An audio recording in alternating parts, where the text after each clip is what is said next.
Today's August 10th. We're finally able to get Mr. Nicky's 57 Chevy on the lift today to do the inspection. I'm going to do a walk around video real quick. This car's supposed to be candy apple red.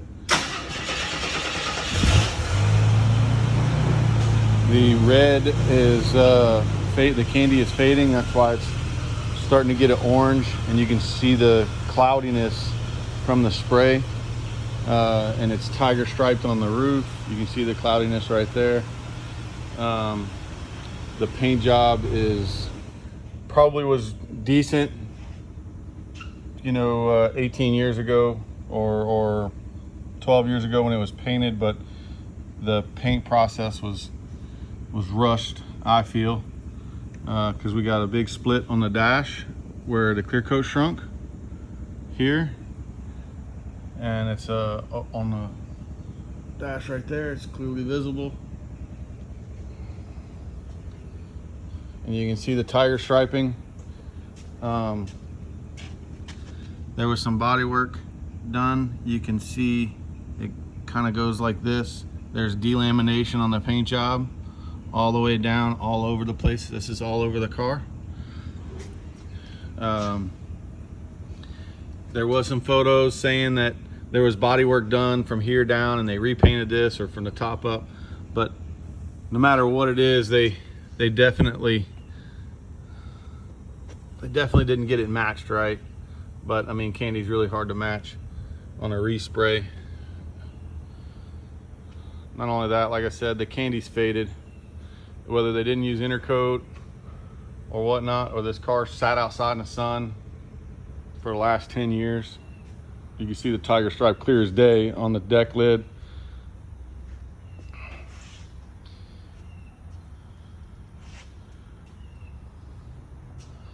There's delamination. There's more. You can see it all right here.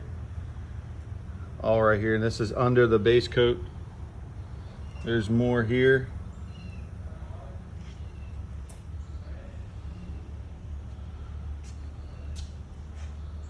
The fit and finish of the car is not what he was told. There's more delam all right here. Let's see if I can get the shadow right. You can see it, boom. That's delam. That's air pockets underneath the paint. There's no telling. There could be a pocket full of rust right here. The roof is oranged out, and in direct sunlight you can see the tiger stripes all the way down it.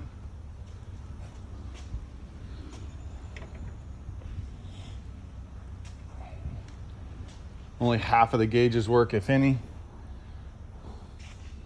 The engine is leaking out of both valve covers, the intake bolts. Let me get a flashlight.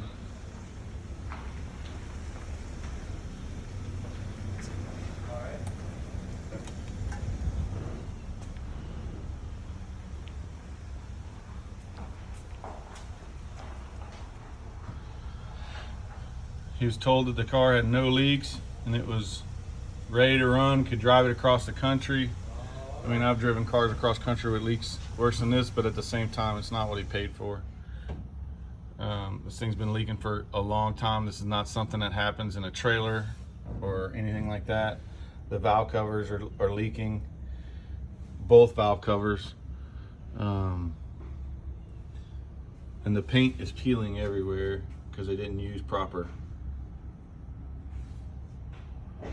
steps in cleaning. But also, if this paint is as old as I think it is, I'd think, and if it has as many miles driven, I would assume that the engine paint, because it was sprayed in the same candy that the car was painted in, that it would be flaking off.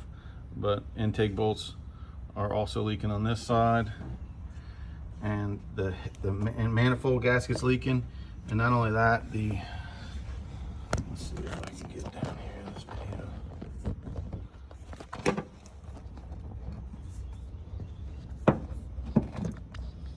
That plate right there with the lines in it, that's the fuel pump block off plate. It's leaking. And then some random wire issues. So this car was not wired properly, not for what he paid for the car. we got speaker wire, you know, going to the battery, and then it's just tied off in random places, zip tied to random hoses.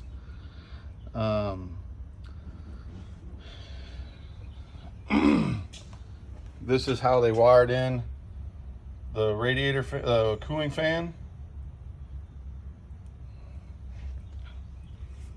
There's no relay from what we can see.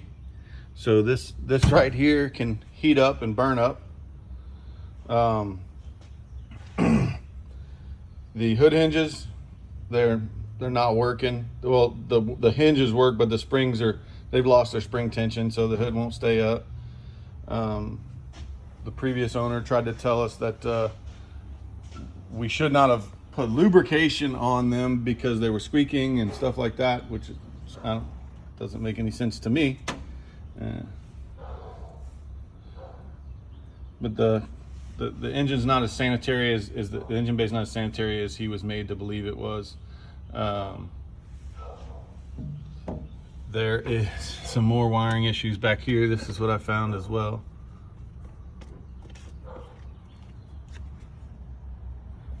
So if you look right here, that is a piece of sticky Velcro, like 3M back, glue backed Velcro, and inside it, this is the Degum ignition wire. Inside it, they have the ignition wire twist tied together. They have, then the wire steps down to half its size and goes to the distributor, and that's what's powering the distributor. multiple types of plug wires. Not only that, when we did, when I checked the timing on it, the timing was off about 3 to 4 degrees, which that's common. I mean, if they're setting it by ear, not with a timing light, and the driveway mechanics, I see a lot of that happening. But the distributor's dropping out, so I'll get a good pulse on the timing light, and then if you give it, you know, barely a tap of throttle to tack it up a little bit, to see what your total timing is, it starts getting sporadic. And I checked it on multiple plugs, and the distributor itself is just going bad. I popped the cap on it, it's just old inside it. But you can also see how the paint right here is completely popped off. The clear coat has back on the back. The paint is really bad. It's peeling here in the corners. It's peeling. This is all delamination right here. This is a big, huge chunk of delam. If I try to move it, it's possible that it's gonna break off. And that goes the whole length of this. This here, that is an air pocket where the clear coat has shrunk, and there's no metal. This is not touching metal at all. This is just all air behind this. And if I pick at it, I can peel this whole piece of paint up in one big sheet all the way. And it's not just there, it's on both sides. And you can see how this side's cracked all the way down.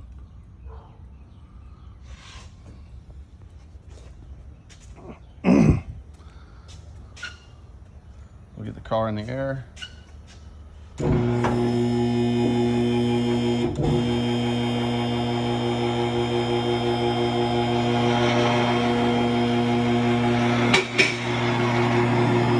That delamination right there, that big.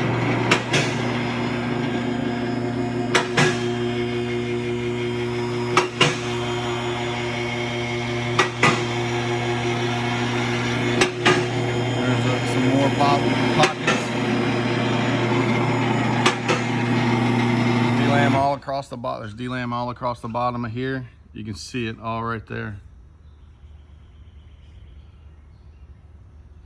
This whole car's got delamination issues all the way around it.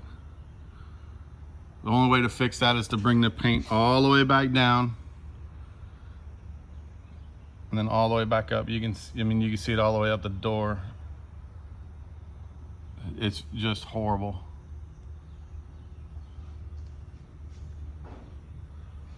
and you can see how the candy is fading. That's why it's oranging out, because the candy apple red is fading off. And that's why it tells me that I don't think that they used any intercoat. And then you can see sand marks. I don't know if you can see it in this, but there's sanding marks from here all the way down here where it looks like they tried to sand out a bunch of, there you go, you can see it right there. Those are sanding marks. And I'm afraid if I did try and cut and buff this car, that the paint pockets are gonna just come right off, like this spot right here where it chipped off and they just kind of touched it up. But that's all sanding marks, where it goes from orange peel to smooth, orange peel smooth, and that's all over the car.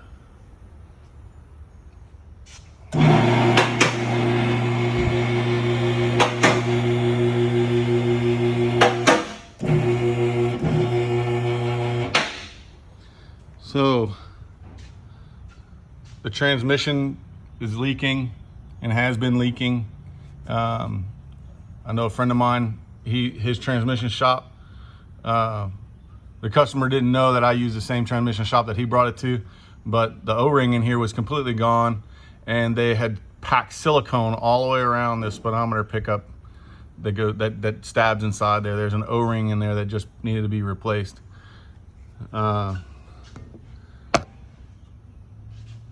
Paint, and once again the paint delam.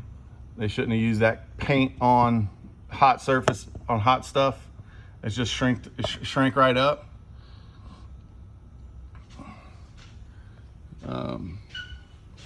The car was painted upside, all around. There's oil leaks all over the place. The paint, it was painted inside now is what I'm trying to get at. The rear main seal is definitely got a leak on it. Let's see if I can get it in focus.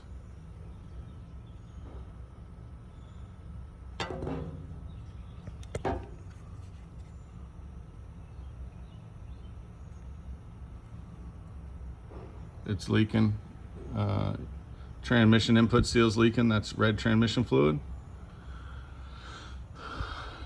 All right. Power steering pump's leaking. It's wet on the back of it. They also have where they heated up the coil springs to lower the car, and then it lowered too much. So they put these little chucks in there, or little spring blocks. They have them on both springs.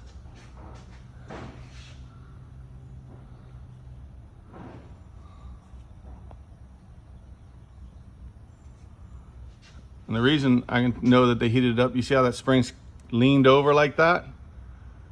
This is the side that they heated up, and it lost the spring tension.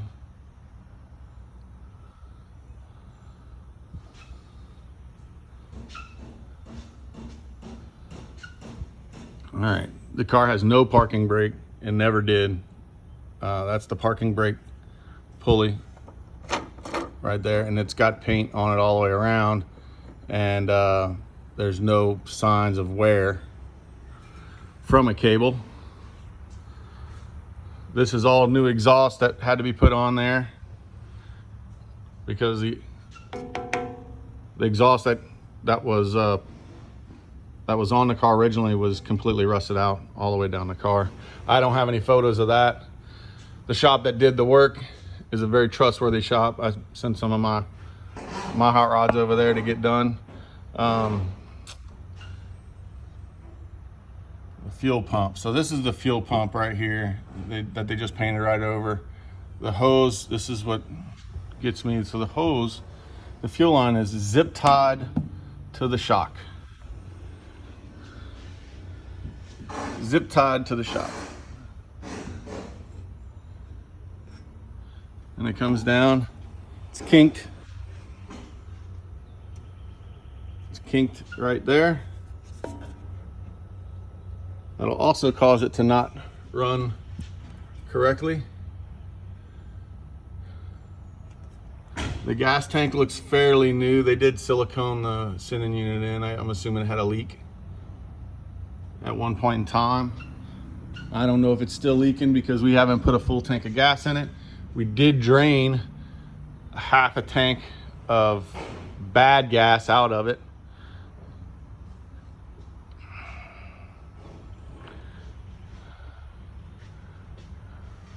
All right, looks like they got some popcorn welds right around here and some patches in here.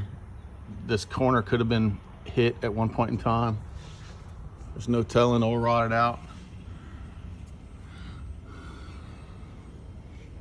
That also looks like a rot panel. I don't want to get a pick and pick at it because I could probably start picking holes in this car.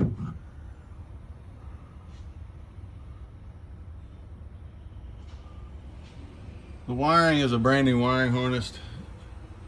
I don't know how it was installed into the dash yet. Doesn't look like any of the master stuff. I mean, the slate cylinders, wheel cylinders are leaking for the brakes. This backing plate has definitely been out. Here is the parking brake cables. There's one. That's the other one tucked up underneath there, and that's how I know they were never hooked up. There's still paint on it all the way to the end of it.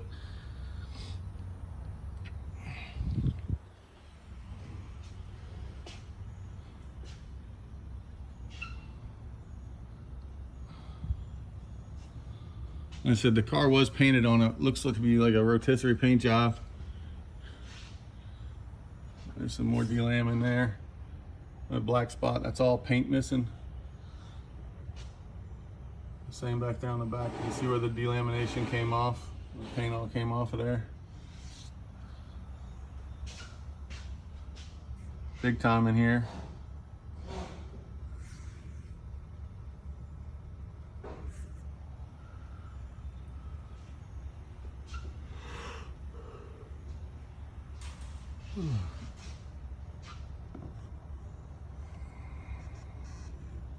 And these are the original brake pads and everything from when they painted the car, maybe 10 years ago or 10 years plus.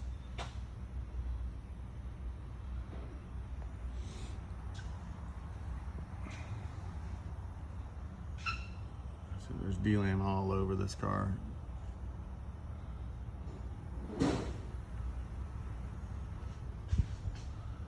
And when you get delamination all the way down on these lower portions, 9 times out of 10 it's rust. You see this is all Bondo probably underneath here. So it kind of goes like that. That and it looks like some welding wire. Doesn't look like the fender's been damaged, but they definitely have. That's mud. That's Bondo. So they got Bondo all over this corner right here. So, and then you can see where they didn't get the paint all the way down.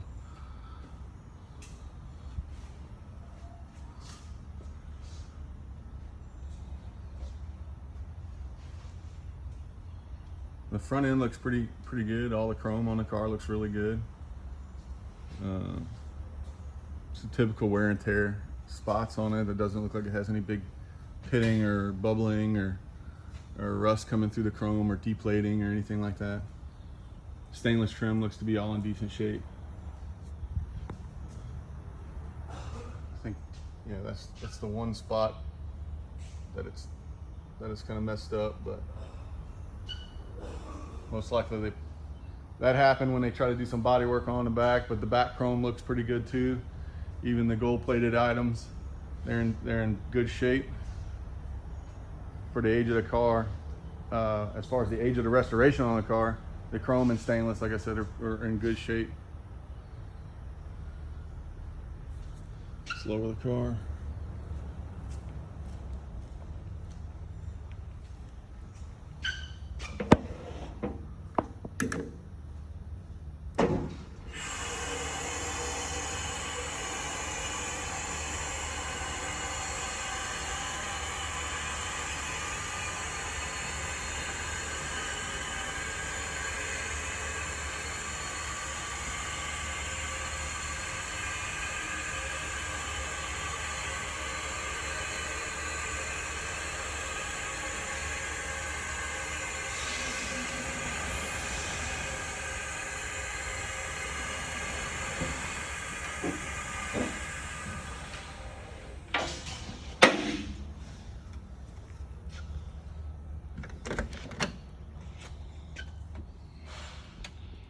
Okay, so at first glance, the interior looks pretty sanitary. The carpet's in great shape.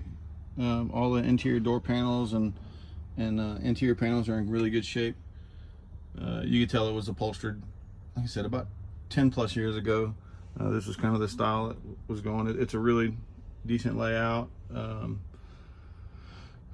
there's some paint issues everywhere you look in this car, and that's the downfall of it.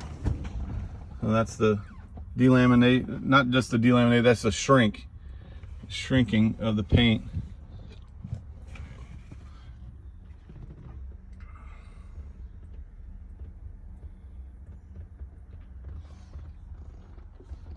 All the dash looks in good shape from the outside looking in.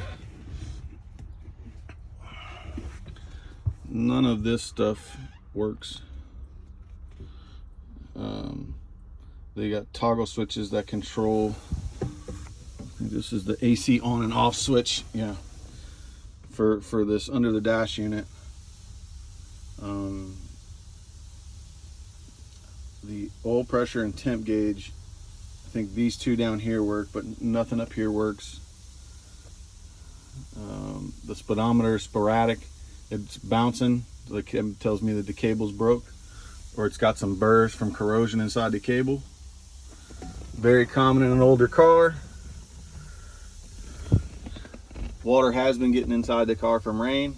You can see that the rust transfer over to the interior trim panels from the retainer clip that goes down, the little retainer slot on the kick panels. So that tells me that water is coming in from the door, and this car sat outside. And you can kind of see there's some discoloration in the carpet down on the bottom. So if I did pull the carpet up, I'm pretty sure I'd find a little bit of rust underneath there, which these cars are known for doing that just because of the shape of the doors. It happens on both sides. And yeah, you can see a little bit of rust transfer on that interior panel as well.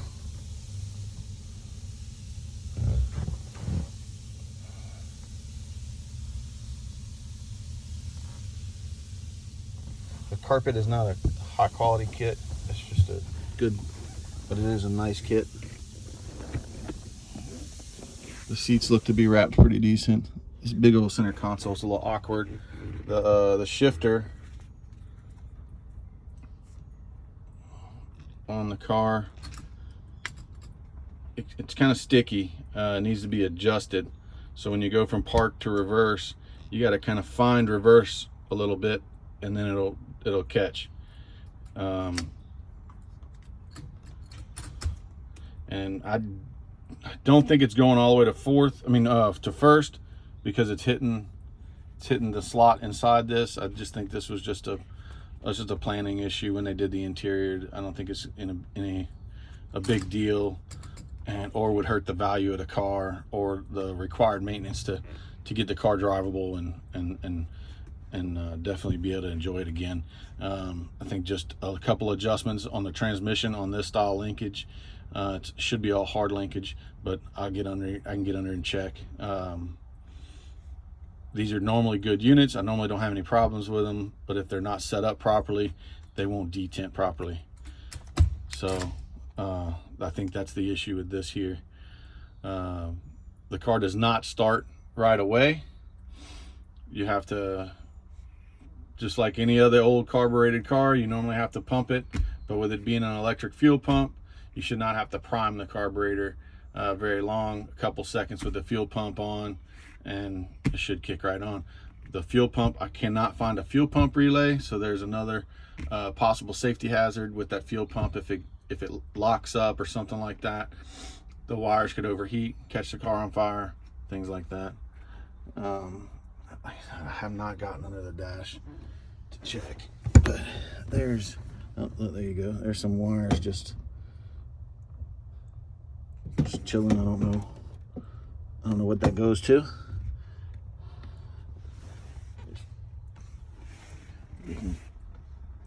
More of the Velcro stuff right here. Look at that. So I'm pretty sure if I took this Velcro stuff off, there would be just the end of a wire or some wires twist tied together inside it. I'm digging them near all these. Let's see. Let's roll this over.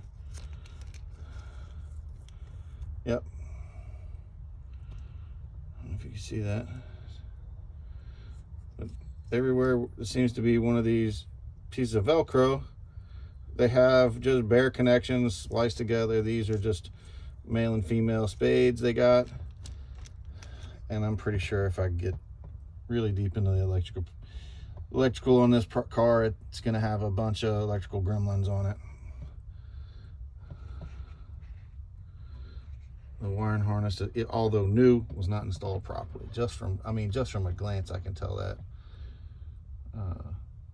I don't think it's from a lack of trying. I think it was just from a lack of knowledge on how to route these wires and keep them out of moving objects. Let's go around to the other side.